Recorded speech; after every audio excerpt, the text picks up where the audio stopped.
laisse te présenter? Oui.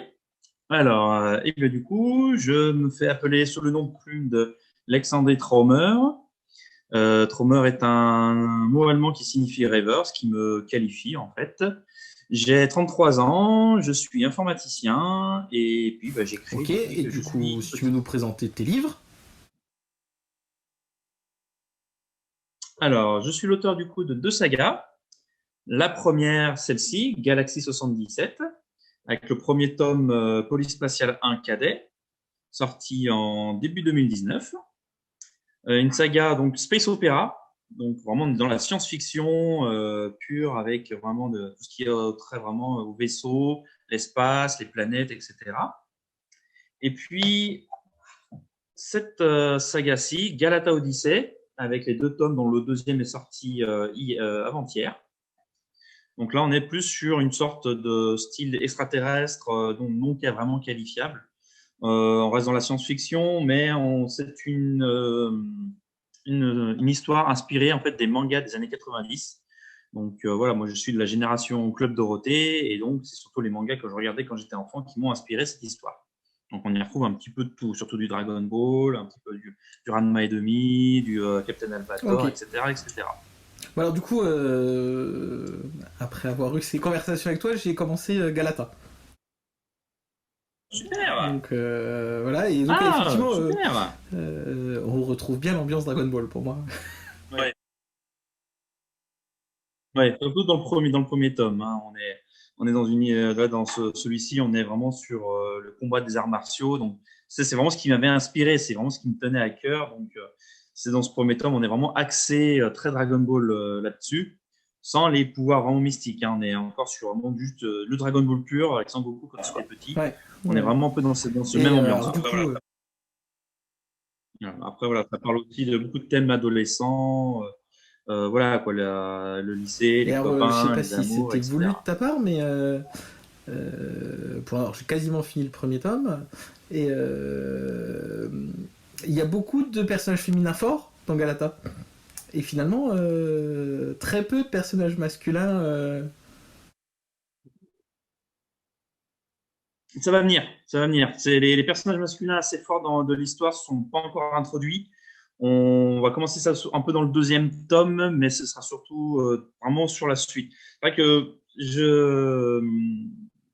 j'ai voulu inclure vraiment un personnage vraiment féminin, donc Galata, hein, qui est une fille à la fois bon, bah, forte de caractère, très déterminée et qui sait ce qu'elle veut, mais en même temps, on va découvrir en elle vraiment des valeurs qui sont malheureusement aujourd'hui un petit peu oubliées, quoi. Vraiment des valeurs axées sur un peu la famille, mais aussi sur le respect, la discipline, etc., quoi. On va vraiment découvrir un personnage que j'espère pourra influencer vraiment un peu la Ouais, jeunesse aujourd'hui, qui je trouve est un ok. petit peu perdue. Ouais, c'est vrai que moi, ça fait partie des choses qui m'ont surpris, parce que malheureusement, on n'en voit pas forcément beaucoup. Et puis, même dans les personnages secondaires, je trouve qu'on ressent Mhm. que. Mhm. Oui, bah, disons qu'étant donné que le personnage principal est féminin, donc elle a beaucoup plus attrait à des personnages féminins. Mais il y a quand même, bon, parmi ces deux amis, donc Layla et Mate, Mate étant un personnage garçon, voilà, c'est d'autres personnages plus forts masculins vont arriver par la suite, dans les prochains tomes. Il y aura vraiment toute une histoire axée là-dessus. Peut-être même qu'il y aura même des tomes vraiment axés D'accord. sur le personnage masculin À voir dans en lui-même. l'avenir. À Voilà, on veut voir pas dans spoiler l'avenir. non plus. Ouais, oui, non, ça serait Voilà, je ne veux dommage. pas spoiler non plus. Voilà. Du coup, la dernière fois, tu m'avais parlé un peu Voilà. de ta façon d'écrire, enfin au niveau du fait que c'était pas, t'écrivais pas de la même façon Galata et j'ai plus le nom de ton autre Galaxy Galaxy 77. 77. Voilà, donc si tu Galaxy peux réexpliquer 77. ça. Alors, bah, en fait, Galaxy 77, c'est un livre en fait qui m'amène à faire beaucoup de recherches. Des recherches sur l'espace, voilà, on est vraiment dans la science-fiction. Même si ça reste de la fiction, je mets un point quand même à mettre des choses plutôt axées vraiment sur la science et des choses, certes, sur des choses théoriques, mais beaucoup de choses réelles par rapport à ce qu'on sait sur l'espace.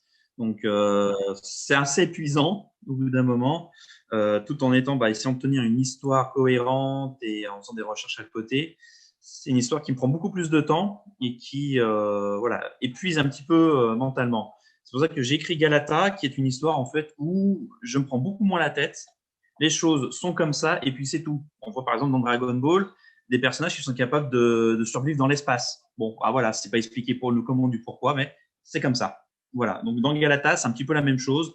Je donne pas des explications scientifiques à droite et à gauche. C'est on va dire peut-être plutôt de la fantaisie spatiale. Voilà, les choses sont ainsi telles quelles, et puis c'est un peu comme Star Wars, on considère comme de la science-fiction, mais c'est plutôt de la fantaisie spatiale, des chevaliers, des pouvoirs mystiques, c'est pas trop expliqué, mais c'est comme ça, c'est comme ça. Tandis que l'univers Star Trek, qui est aussi une de mes inspirations, on est plus vraiment axé sur la science-fiction, vraiment avec des choses, des théories scientifiques établies, même si des fois ça peut paraître un peu farfelu et un peu tiré par les cheveux, voilà, ça reste quand même axé sur vraiment de la science, Oui, et puis basé sur de la arrive un science moment et que où ça reste fiction. on en tire des lois, quoi. Voilà. Voilà, on tire des lois, etc. Donc voilà, c'est un peu le cas de Galaxy 77. Même si bon, je suis pas un scientifique, je suis pas non plus super intelligent. Voilà, j'espère quand même vraiment arriver à donner un certain plaisir aux fans de science-fiction, de science sur l'univers, sur l'espace, que ça puisse vraiment contenter un petit peu tout le monde. On est quand même sur une lecture assez facile, avec donc des personnages, je pense qu'il est facile de s'identifier dessus, au travers non seulement des personnages principaux, mais aussi des personnages secondaires. Ce qui est aussi un peu le cas aussi sur Galata, quoi. Je pense que beaucoup Oui, d'adolescents bah peuvent se alors, retrouver dans certains de du ces coup, moi je vais personnages. parler de Galata, hein, vu que c'est celui que j'ai commencé. C'est vrai que c'est très fluide à lire. Ça vient Ouais, tout seul. ce qu'on m'a beaucoup dit, ouais. Ouais, et enfin, Ouais, du coup, ce c'est qu'on m'a très beaucoup agréable. dit, ouais. Et du coup, au niveau de ta routine d'écriture, je crois que tu m'as dit que tu écrivais plutôt le soir. J'ai tendance à plutôt écrire le soir, effectivement. C'est le moment de la journée où je me sens plus à même d'écrire, posé après la journée, de la musique dans les oreilles et je me sens un peu plus dans l'ambiance spatiale, je dirais, avec la pénombre du soir, etc. Je pense que c'est vraiment le moment où j'arrive le plus à écrire. Après, bon, j'ai toujours un moment aussi à ma pause déjeuner au travail pour écrire un petit peu, faire des relectures et faire quelques corrections.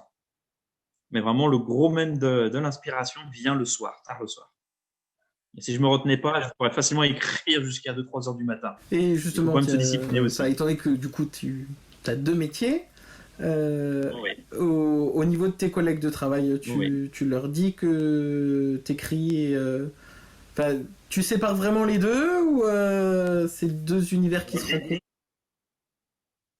Je sais parler d'eux, mais disons que oui, j'en parle facilement de ce que je fais, de ce que j'écris, etc.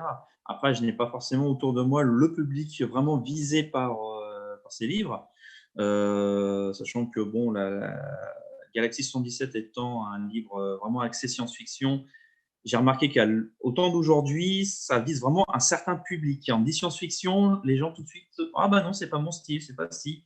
Alors ça pourrait très bien être un roman de romance, de romantique, mais si ça se passe dans l'espace, tout de suite, ça veut dire c'est science-fiction, c'est pas pour moi. Alors que la personne va lire des livres romantiques. Et Galata étant plus axé, bon, adolescent, mais une inspiration manga. C'est vrai que tout de suite, il y a beaucoup de gens qui ont pensé sur les chroniques qui ont été faites qu'il s'agissait d'un manga et pas d'un livre. Oui, en plus la Alors que non, couverture est il très vient très d'un livre manga, et pas donc d'un manga. C'est pas une bande dessinée. Voilà, tout à fait. C'est voulu, c'est voulu. Mais voilà, c'est vraiment un roman inspiré des mangas des années 90. Donc, j'ai vraiment voulu donner un petit peu ce côté, des fois farfelu des personnages et vraiment que les gens s'imaginent la chose vraiment comme si c'était un manga. Et qu'ils voient très bien l'action du personnage. Ah, j'ai très tout de oui, ouais, suite la, oui, la c'est vrai que vision dans la tête. c'est très visuel quand on le lit. Voilà. Ok. Euh, du coup, donc, t'as dit un peu tes inspirations des enfin, pour tes deux œuvres. Oui. Et en termes de lecture, qu'est-ce que toi tu lis et qu'est-ce que tu pourrais conseiller aux gens de lire?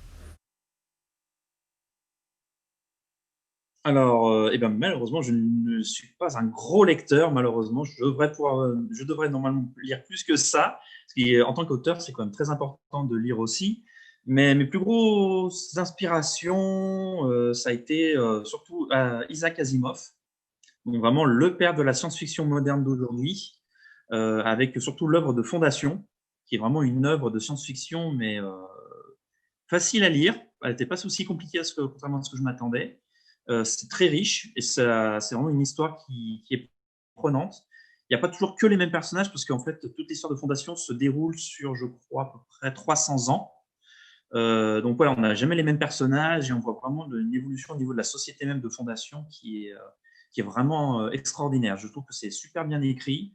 Les personnages sont très attachants, même si on ne reste pas souvent avec eux.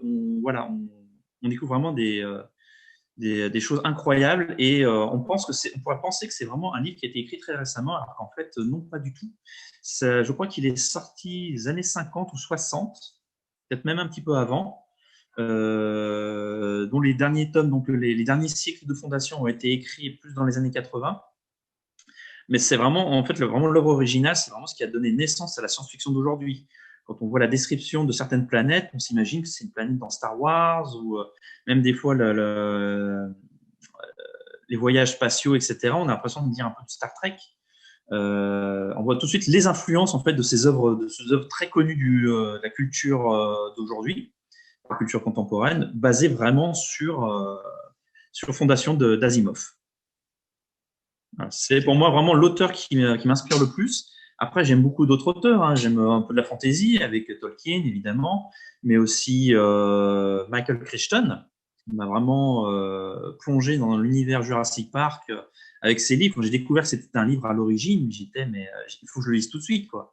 Et j'ai vraiment adoré son histoire vraiment pure, l'histoire vraie de Jurassic Park, plus approfondie que dans les films. Bien que c'est un peu compliqué, parce qu'on parle quand même beaucoup de la théorie du chaos et le personnage de Ian Malcolm, le mathématicien chaoticien, quand il vraiment fait ses monologues, on est vraiment axé sur un côté scientifique très compliqué à suivre. Mais voilà, en s'y accrochant un petit peu, on peut quand même arriver à suivre la chose. Mais voilà, ça n'empêche pas que ça reste une histoire vraiment, vraiment très prenante. Alors, les dinosaures, j'adore ça depuis que j'ai découvert quand j'étais tout gamin que ça existait, enfin que ça avait existé.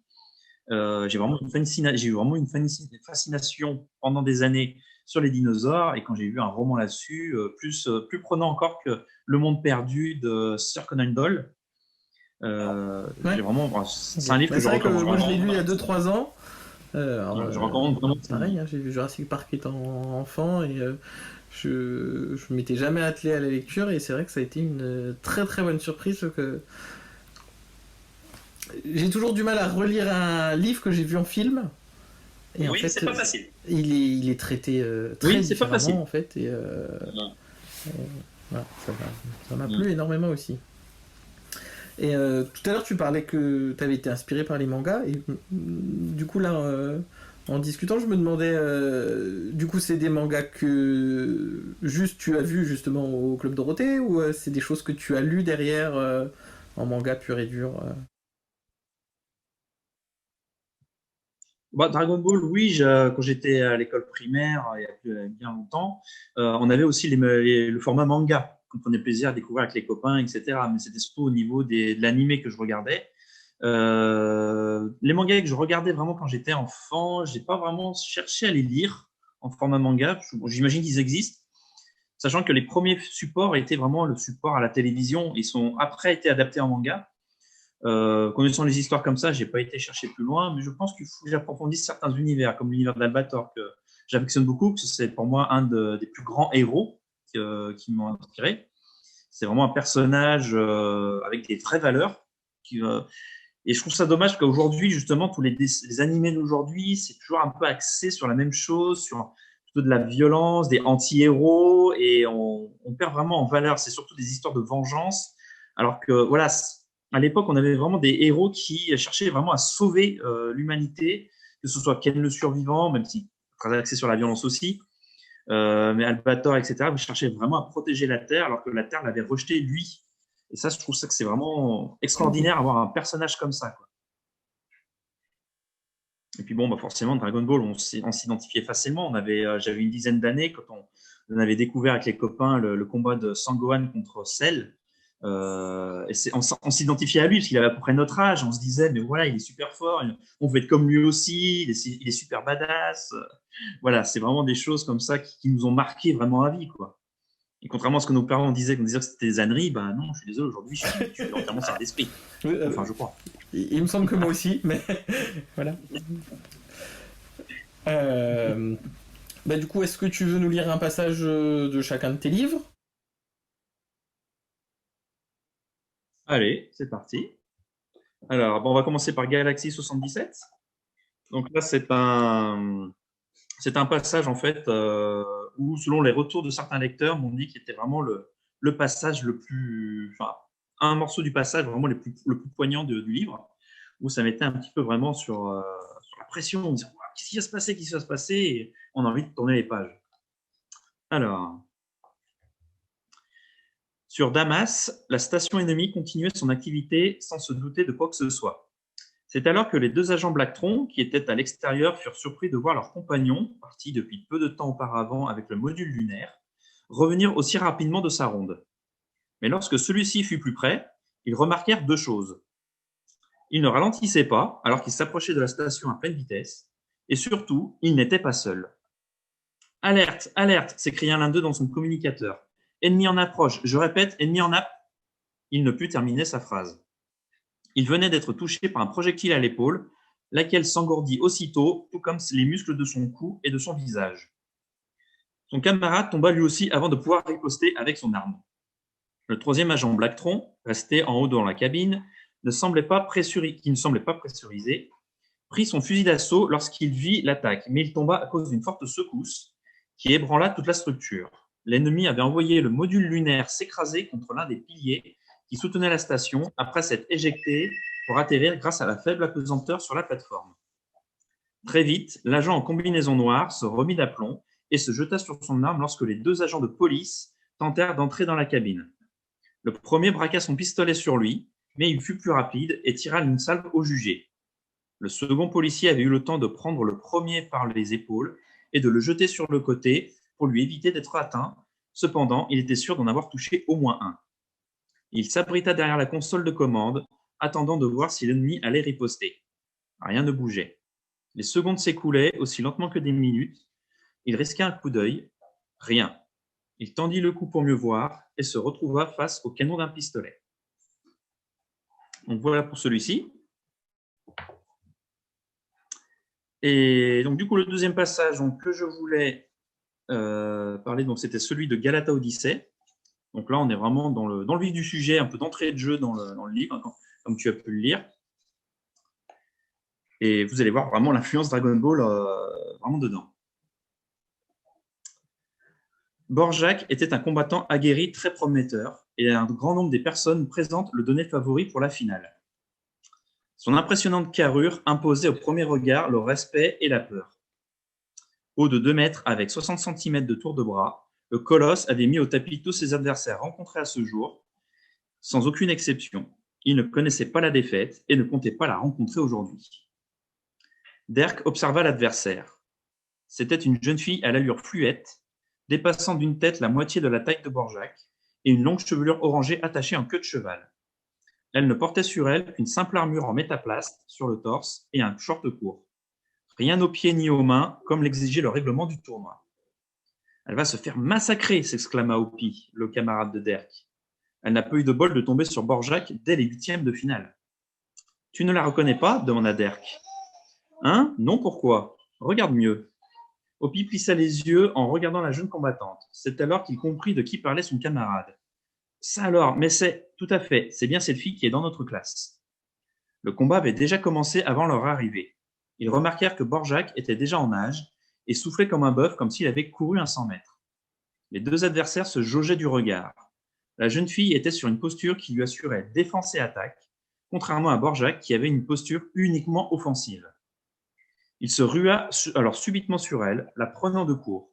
Alors qu'il s'apprêtait à l'attraper de ses deux bras musclés, son adversaire bondit dans les airs en effectuant une pirouette en avant au sommet du saut, avant de frapper la tête du géant d'un revers du talon. Ce dernier s'écroula de tout son long, légèrement sonné. Ok.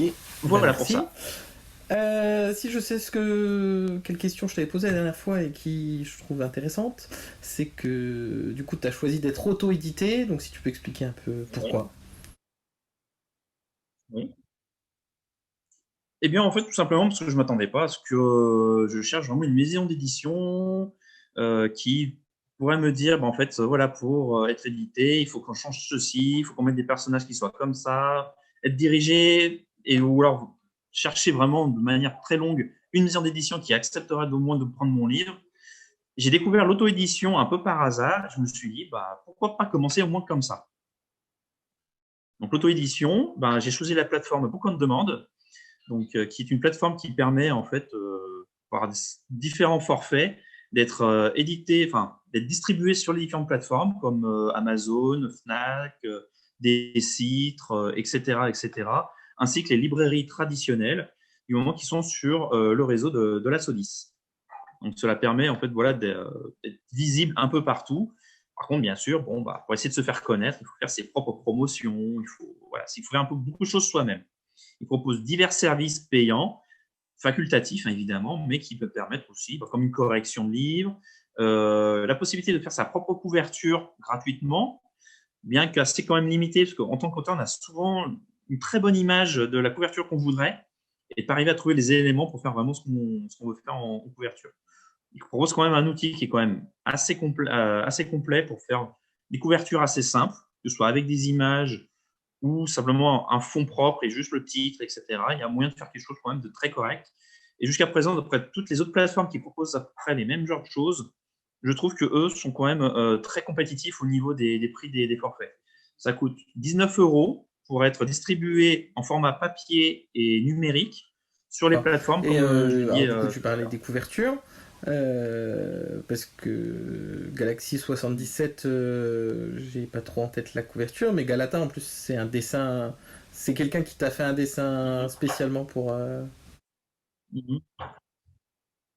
Tout à fait. Alors, pour le premier tome de Galata, en fait, j'ai fait appel à une illustratrice qui était très axée sur le manga, qui m'a fait donc cette première couverture.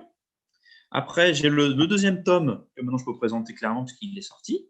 Là, c'est une amie qui a à peine 16 ans, qui est très fan de manga aussi et qui a un énorme potentiel au niveau du dessin, qui m'a fait cette couverture.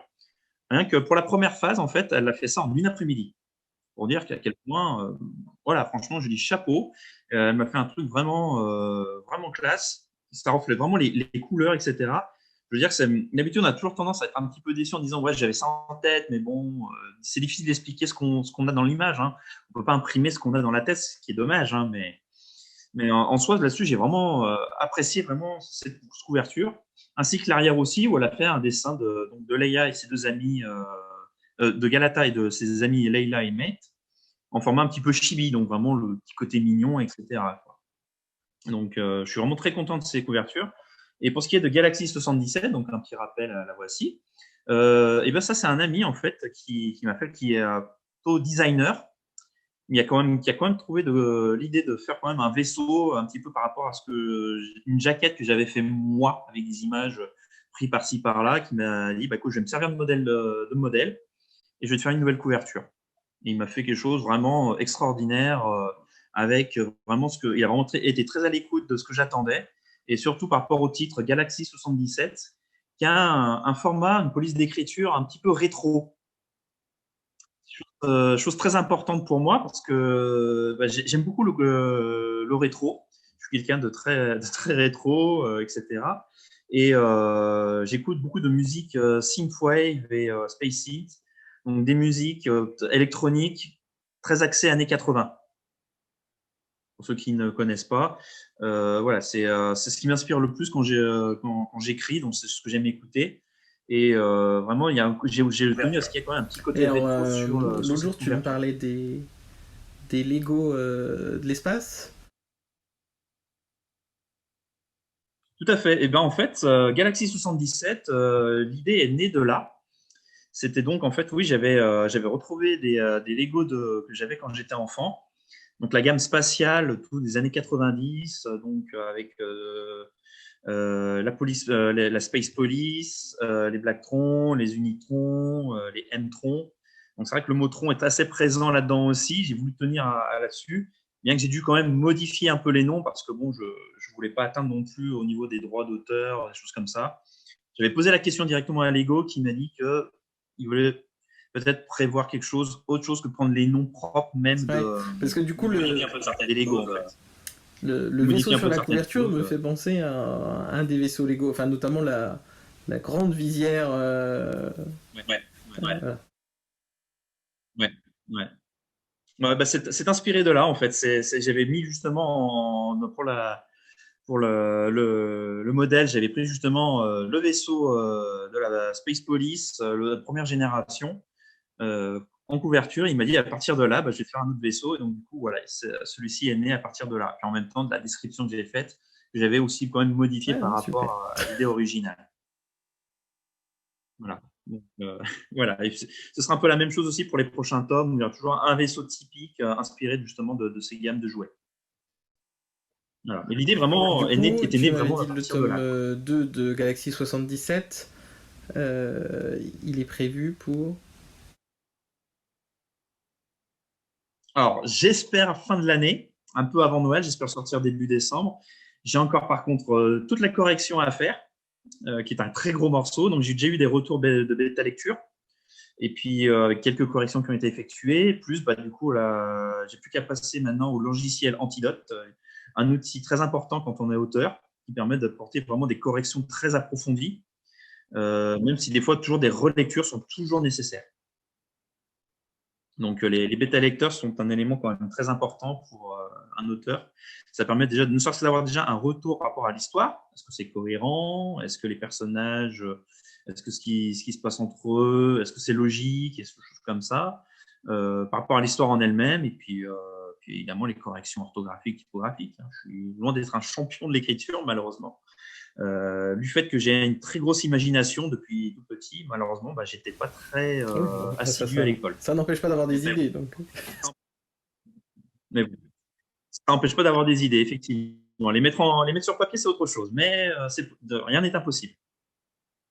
Donc, j'ai écrit depuis vraiment que je suis tout petit. J'écrivais bon, bah, des fanfictions sur Dragon Ball, ou même des histoires à partir de rien, une idée que j'avais. Je mettais sur papier. Alors, bon, bah, c'était vraiment ce que je pouvais écrire quand j'étais enfant. Hein. Et puis, c'est vraiment à partir de l'âge de 14 ans où l'idée d'écrire sérieusement m'est vraiment venue. Et j'ai commencé à écrire des histoires que je n'arrivais pas à terminer. Pour moi, écrire un livre à chapitre, ça me paraissait être une montagne immense, infranchissable. Et c'est vraiment en 2017 où j'avais repris donc l'histoire de Galaxy 77 qui m'a été inspirée donc quelques années avant, où j'ai décidé de le faire en livre à chapitre et pour une raison que j'ignore, et ben l'inspiration est venue. Ça a coulé comme de l'eau et ça venait, ça venait, ça venait. Et du coup, alors, j'ai eu quand même quelques pauses d'écriture, mais je l'ai écrit de février à septembre 2017. Et si je devais revenir vraiment toutes mes sessions d'écriture, en fait, je l'ai écrit en un mois. Donc, c'est vraiment quelque chose où ouais, l'inspiration est là. Et à partir de là, bah, j'ai découvert comment écrire un livre à chapitre, Ok. du début à la fin. Voilà. Et Galata, c'était un petit peu la même chose. J'avais vraiment cette idée en tête qui me prenait. Parce que des idées qui prennent, il y en a plein. Je pourrais écrire des tas de livres si j'arrivais à garder l'inspiration, mais très souvent, l'inspiration, des fois, c'est un peu comme un feu de paille. Ça prend très vite, et puis après, bah, ça s'éteint. Il n'y a pas forcément des choses qui alimentent. Et donc, je me dirais que voilà, pour l'instant, je vais absolument me consacrer sur ces deux histoires parce que j'ai du contenu pour plusieurs tomes. Et les idées que je pourrais avoir, bah, je les mets de côté en espérant peut-être qu'un jour, je puisse les reprendre et avoir autant d'inspiration que pour ces deux sagas. C'est déjà beaucoup de boulot. Deux sagas, c'est beaucoup. Déjà qu'une peut déjà prendre beaucoup de temps, en avoir deux comme ça. Mais bon. Voilà, j'écris Galata, c'est pour me reposer de Et Galaxy une dernière 77. question. T'écris directement à l'ordinateur ou tu t'écris plutôt à la main? Pendant longtemps, j'écrivais à la main et puis en fait, maintenant, j'écris tout sur l'ordinateur. J'ai très souvent un ordinateur sous la main, donc de par mon métier. Donc, ouais, j'écris quasiment que par ordinateur. Bon, des fois, j'essaye d'avoir un calepin sous la main pour noter des idées, parce que bon, des fois, j'ai des idées qui viennent comme ça, et puis j'ai pas le temps de les noter, forcément de les retenir. J'ai pas forcément une mémoire non plus extraordinaire, donc j'essaye de noter des fois des idées qui peuvent me venir comme ça, quoi. Mais principalement, moi, je fais tout sur ordinateur, mes frises chronologiques. Je n'ai pas vraiment de méthode d'écriture. J'écris en essayant de découvrir mon histoire en elle-même.